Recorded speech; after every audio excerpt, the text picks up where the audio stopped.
Pride and Prejudice by Jane Austen. Chapter 1.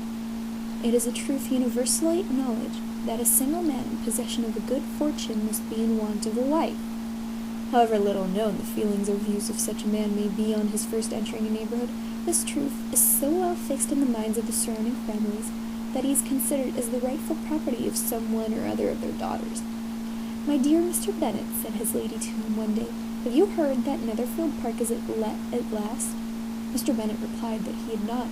"But it is," returned she, "for Mrs. Long has just been here. She told me all about it." Mr. Bennet made no answer. "Do not you want to know who has taken it?" cried his wife impatiently. "You want to tell me? I have no objection to hearing it." This was invitation enough.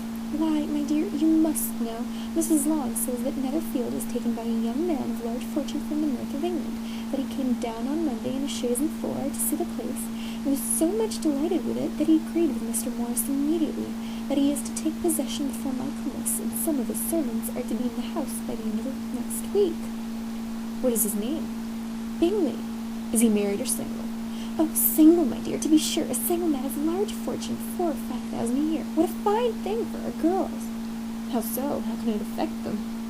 "My dear Mr. Bennet," replied his wife, "how can you be so tiresome? You must know that I am thinking of his marrying one of them." "Is that his design in settling here?" "Design? Nonsense! How can you talk so? But it is very likely that he may fall in love with one of them, and therefore you must visit him as soon as he comes." "I see no occasion for that. You and the girls may go, or you may send them by themselves, which perhaps will still be better, for as you are as handsome as any of them, Mr. Bingley might like you the best of the party." "My dear, you flatter me. I certainly have had my share of beauty, but I do not pretend to be anything extraordinary now.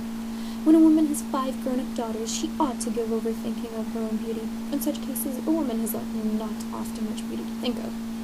"But, my dear, you must go and see Mr. Bingley when he comes into the neighborhood." "It is more than I engage for, I assure you." "Consider your daughters. Only think what an establishment it would be for one of them. Sir William and Lady Lucas are determined to go merely on that account, for in general, you know, they visit no newcomers. Indeed, you must go, for it will be impossible for us to visit him if you do not." "You are over-scrupulous, surely. I dare say Mr. Bingley will be very glad to see you, and I will send a few lines by you to assure him of my hearty consent in his marrying whichever he chooses of the girls, though I must throw in a good word for my little Lizzie." "I desire you will do no such thing. Lizzie is not a bit better than the others, and I am sure she is not half so handsome as Jane, nor half so good-humoured as Lydia." "But you are always giving her the preference." "They have none of them much to recommend them," replied he. "They're all silly and ignorant, like other girls, but Lizzie has something more of quickness than her sisters." "Mr. Bennet, how can you abuse your own children in such a way? You take delight in vexing me. You have no compassion on my poor nerves." "You mistake me, my dear. I have high respect for your nerves. They're my old friends. I have heard you mention them with consideration these 20 years at least. Ah, you do not know what I suffer. But I hope you will get over it, and live to see many young men of 4,000 a year come into the neighborhood." "It'll be no use to us if 20 such should come, since you will not visit them." "Depend on it, my dear, that when there are 20, I will visit them all."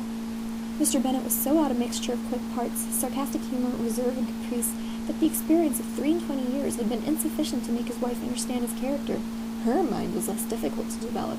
She was a woman of mean understanding, little information, and uncertain temper. When she was discontented, she fancied herself nervous. The business of her life was to get her daughters married, and solace was visiting and news.